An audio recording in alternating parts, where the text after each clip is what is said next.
royalty, dominion and life. Right. Tikachiwana mukadzi akomborena akati ini marriage amuchada ini. Yarwadza. Handiti marriage yavava yarwadza.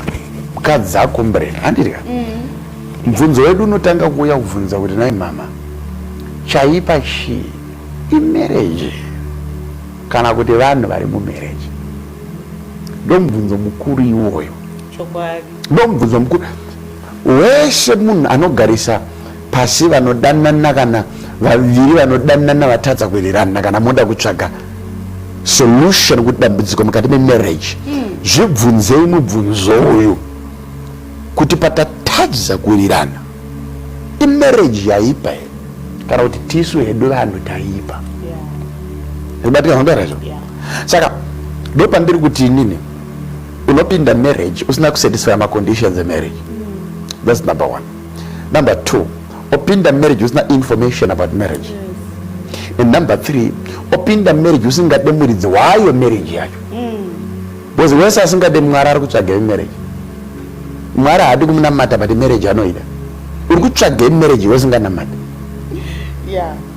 Nekuti ukaironda ende wese kunyangwe neapenga huradi anoziva kuti mwari akasika munhurume ndokudzoka ndokuti it is not good. Yandaverengai kuti murume agova ega ndokusika mukadzi ndokuzonoti ivhesa ninenge 24 ere munhu wamwari anchada rimuverenge anditi ise ipapo ibve yaverengwa ndokuzonoti vaviri vachava nyama imwe chete.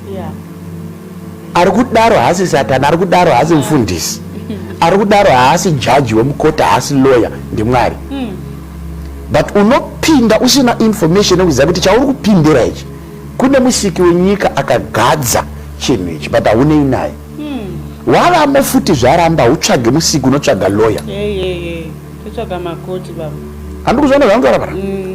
Saka already our mindset is wrong. Indo He's given us life eternal.